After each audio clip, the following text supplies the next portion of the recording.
তো দেখো বন্ধুরা, আমি সকালবেলা রান্না করেছি এই যে বাদামি আলু দিয়ে ডিমের ঝোল করেছি, আর আলু আর উচ্ছে ভাজা করেছি। মেয়ে মোবাইলে দেখেছে, এভাবে সাজিয়ে দিয়েছে, তো ওকে এভাবে খেতে দিতে হবে। যাও এখন বসো, গিয়ে যাও যাও বসো। তো এই যে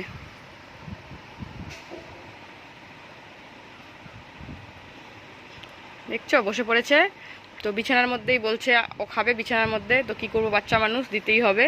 তো দিয়ে দিলাম। আর দেখো বিছানার মধ্যে কি অবস্থা দেখেছো, এগুলো দিয়ে ওর খেলা। তো ঠিক আছে, চলো ও খেতে থাক। তো বন্ধুরা দেখতেই পাচ্ছ ওর পরিস্থিতিটা, কারণ ও হাত দিয়ে খাবে, তোমাদেরকে তো বললামই। আর ওর একটু সবটাও মিঠুক, তো পরে আমি খাইয়ে দেব। আর বলো তো কি, হাত দিয়ে খেতে চাইছে, তার জন্যই দিয়ে দিলাম। আর বিছানার মধ্যে খাবে, তো বিছানায় বেড কাভারটা তুলতে হবে। তো দেখি ও খাক আগে, তারপর আর ওর শখটা মিঠে তারপরে আমি খাইয়ে দেব। কারণ ভাতও খেতে চায় না, তো আমি ভাবলাম যে যদি নিজে হাতে একটু খায় তো খাক। আর কি করব বলো তো, দুদিন থেকে এত ম্যাগির ভক্ত হয়ে গেছে, শুধু ম্যাগি ম্যাগি করছে। তো তার জন্য নিজে হাতে খাইয়ে দিলে, মানে দিলে ও খেতে চায় না। তো খাওয়া দাওয়া করে দেখো আমি একটু শুয়েছি। মেয়ের কাণ্ড, ও মোবাইল দেখছিল, আমি পাখার মধ্যে শুয়ে একটু চোখটা লেগে গেছে। ও আবার ক্যামেরা অন করেছে, করে মোবাইল দেখতে দেখতে হয়তো ক্যামেরাটা অন হয়ে গেছে, হয়ে দেখো ওর কাণ্ড এরকম করে ও শুয়ে, আমি ভাবছি আমার কাছে আসছে কেন, এভাবে শুয়ে শুয়ে দেখছে। হ্যাঁ, এরকম কাণ্ড কাজ। তারপর দেখি এরকম অবস্থা। হ্যাঁ, তারপর আবার আমাকে ডাকছে। তো ও এরকম মাঝে মাঝেই করে। তো চলো দেখতে থাকো। আর একটা কথা বলি, আমি কিছু বুঝতে পারি না, গরিবদের পাশে কেউই থাকে না, বলো তো কেন থাকে না? কারণ আমি দেখেছি গরিবদের পাশে মানুষও থাকে না, ভগবানও থাকে না। তারপর একটা চ্যানেল খুলেছি, সেটাতেও মনে হয় কেউ দেখছে না, এরকম অবস্থা। সেটাই বলতেছি, গরিবের পাশে কেউ থাকে না। আর মেয়ের কাণ্ড দেখো কি শুরু করে দিয়েছে। হ্যাঁ, তো ওখান থেকে ঘুম থেকে উঠলাম, উঠে এই যে মেয়েকে নিয়ে চলে এলাম এই বাড়িতে, নতুন বাড়িতে এসে এই যে কুমড়ো গাছগুলো যে লাগিয়েছি সেখানে জল দেব, কারণ এত রোদ উঠেছে, জল না দিলে হবে না। তো মনে হয় এখন কি 2টো বাজে মনে হয়। তো এখন ওকে জল ঠল দিয়ে, এখানে জল ঠল দিয়ে তারপর মেয়েকে নিয়ে বাড়িতে যাব। তারপর ওদিকে জল দেওয়া হতে হতে হয়তো মেয়ে চলে আসবে স্কুল থেকে, বড় মেয়ে। তো বড় মেয়ে স্কুল থেকে এলে তারপর ওকে একসাথেই স্নান করাবো। কারণ বলো তো কি, ছোটো মেয়ে এরকম হয়ে গেছে, জেদি হয়ে গেছে, প্রচুর জেদ হয়ে গেছে, যেটা করবে তো করবেই। আর যে কী যেন বলছে আরও তোমাদেরকে, হ্যাঁ, তো যেটা করবে করবে। ওই দেখো বন্ধ করে দিল।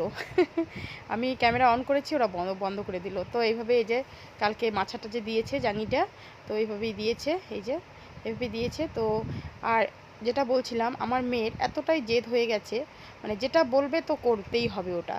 তো বড় মেয়ে যতক্ষণ স্কুল থেকে না আসবে ওকে স্নান করাই না, কারণ বড় মেয়ে স্কুল থেকে আসার পর স্নান করবে, ওরও তখন করতে হবে। তো যতই গরম হোক না কেন, 2বার 3বার স্নান করলে তো খারাপ লাগে না, মানে শরীরটা খারাপ হয়ে যাবে, জ্বর সর্দি হবে, তাই না? এই জন্যই।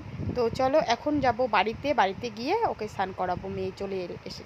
তো দেখো মেয়ে বাড়িতে চলে এসেছে, বড় মেয়ে ওদিকে, বড় মেয়ে স্নান করছে, স্নান করছে না, স্নান করে বড় মেয়েও চলে এসেছে, বড় মেয়ে ক্যামেরা ধরেছে। আর আমি স্নান করে তারপর ছোটো মেয়েকে স্নান করিয়ে এই যে এখন আমি ছুটিটা করে দিচ্ছি, কারণ এতটা গরম আর মাথা ন্যাড়া করতে চাইছে না। হ্যাঁ, তারপর আবার আমার বাবার ন্যাড়া করেছে, তো তার জন্য দেখিয়েছি, বলছি যে এরকম করবে তুমি, বলছে না আমার চুল ন্যাড়া করবো না, এভাবে বলছে। তো কি করব, গরমের মধ্যে একটা ছুটি করে রেখে দেই। আর তোমরা ভাববে যে নাইটিটা আবার ওটা নাইটি পরলো নাকি, ওই নাইটিটা পরেছি না গো, আমার 2টো নাইটি এরকম একই কালারের 2টো নাইটি।